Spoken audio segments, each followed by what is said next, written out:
Okay, Dragon, hear me out. Yeah? What if I resurrect a mimic?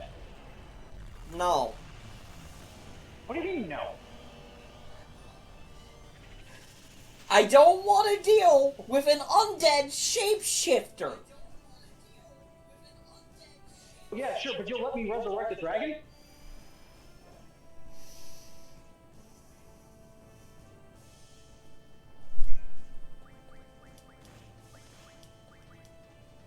Luca?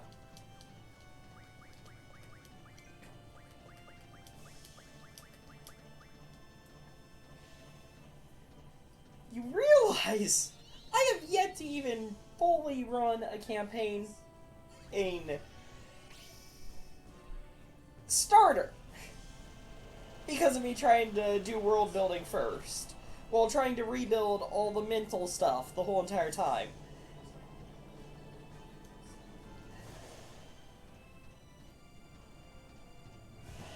And you're talking about resurrecting shit right off the gate.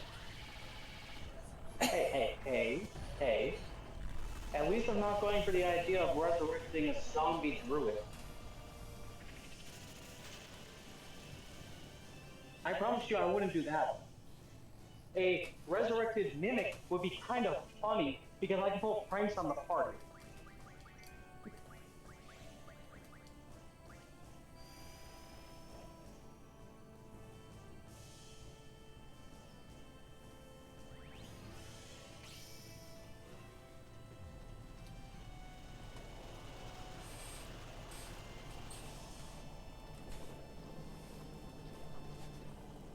I'm gonna check the age. The mimics aren't able to mimic living creatures. They're only able to stay as inanimate objects. So I could just cause some funny stuff with that.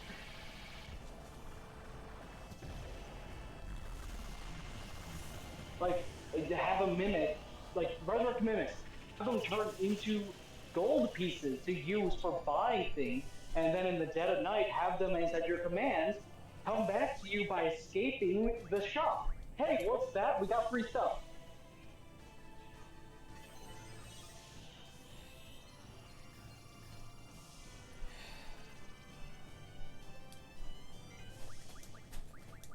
A single gold piece. We spent minutes, and the minutes come back.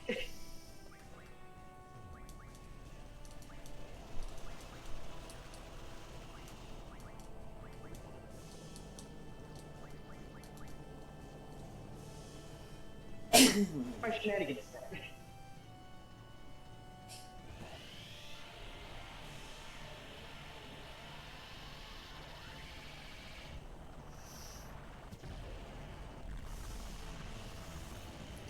This is one of the times where I want to bonk Luca,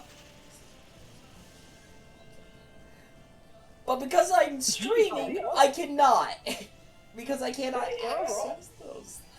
Am I wrong? Like, isn't it a genius idea to use that on anybody who is not like a mage that sells magical artifacts?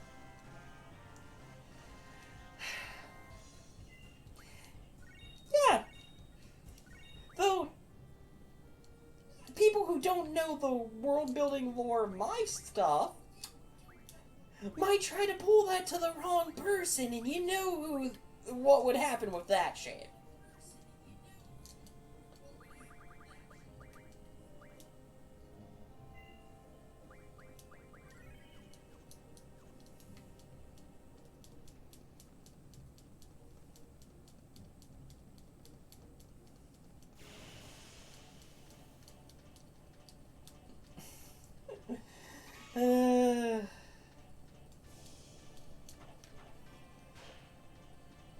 I don't want to deal with a gizzard right now at the moment.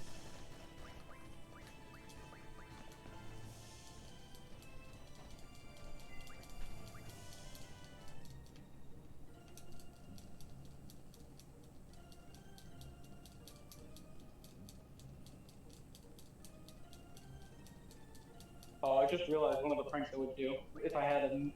Okay, so if you do not allow a mimic as a summon from a necromancer, what if I somehow tame one with charisma and animal handling checks, or using charm monster as the spell.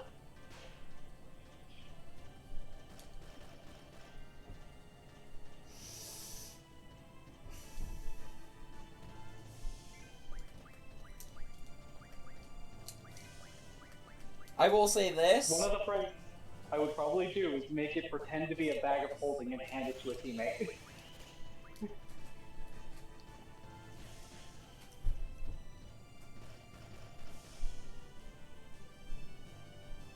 I will say this for On the Manor, Luca, with that type of shenanigan.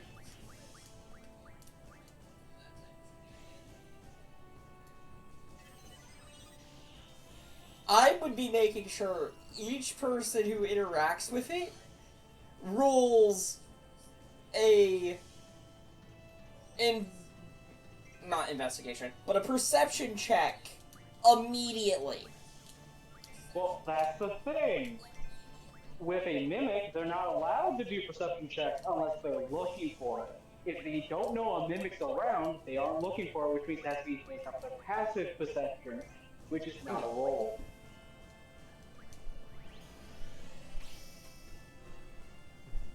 Fair enough.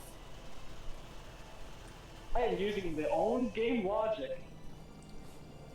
However, I will also say this, because of the specific type of world that I would have, a situation,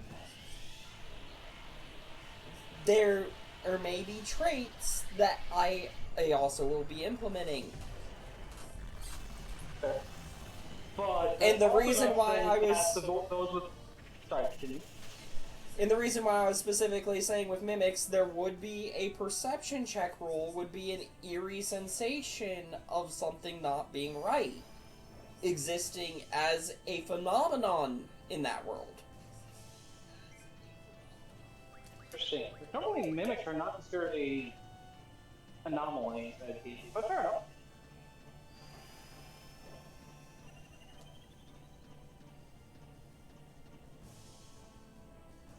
Like, they're not considered a creature from a different plane of existence, so they're just magical entities that just chose to become shapes.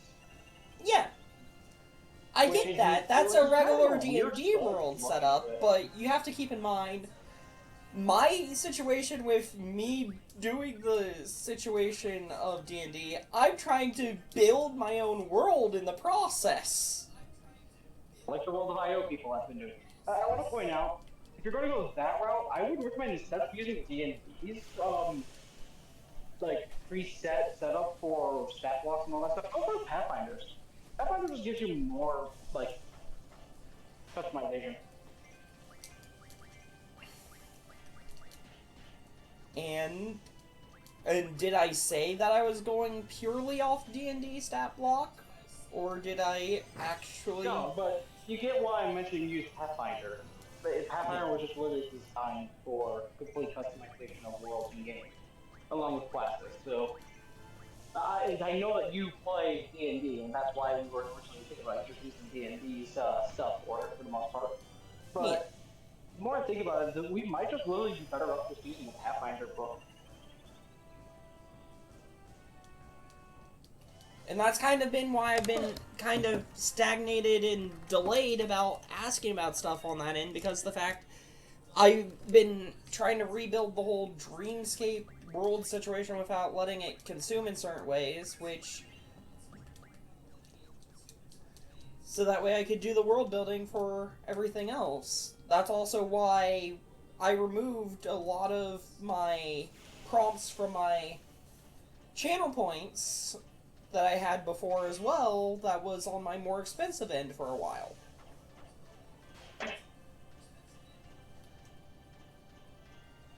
Because no longer feeling that type of connection in the that I had in the past.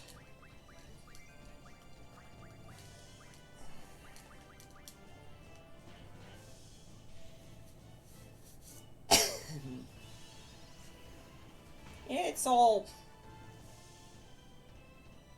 part of a chain of existence in a way.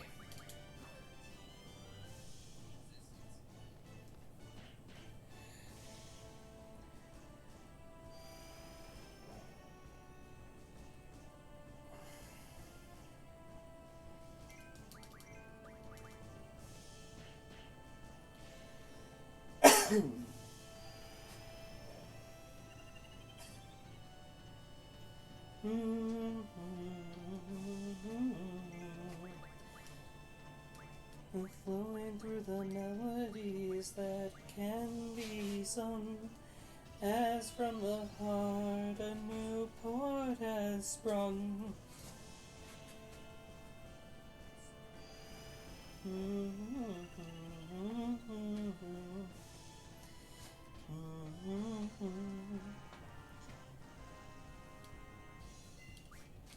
And yes, I've been getting into the hobby of writing lyrics a bit more often, every so often, for those still on the stream.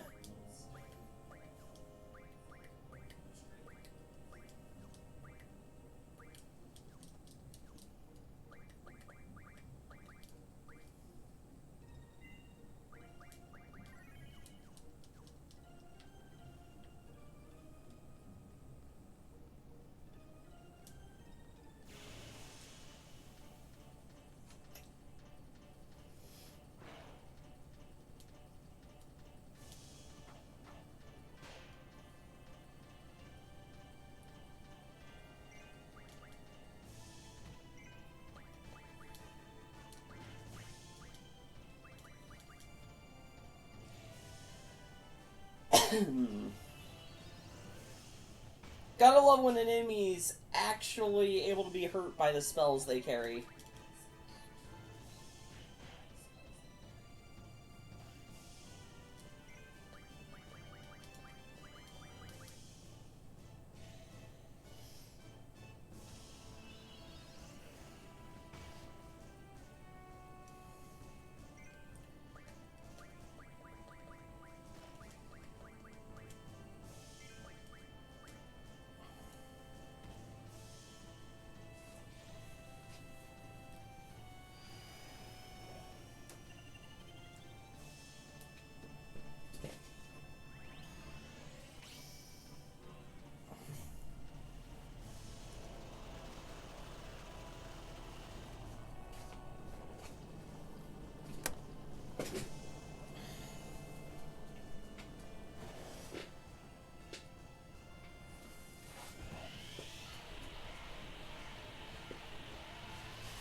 And I'm gonna ask this. Kilmore.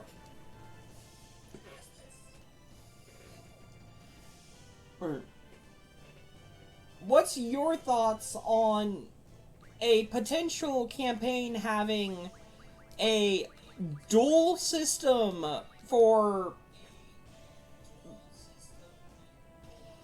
character growth tracking?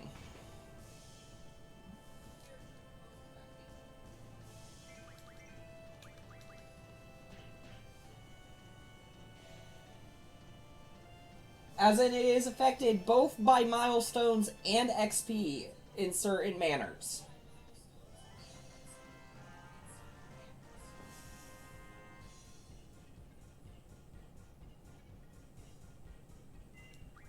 Doing it that way sounds a bit weird, unless you're planning on,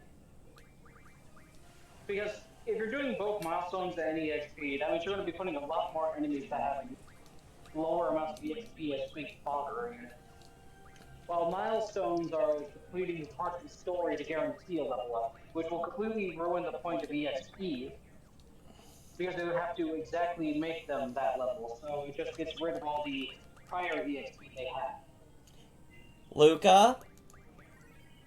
I know, you're playing doing something slightly different with it. I'm just saying that in You're terms of like normal tabletop games, it would not work normally.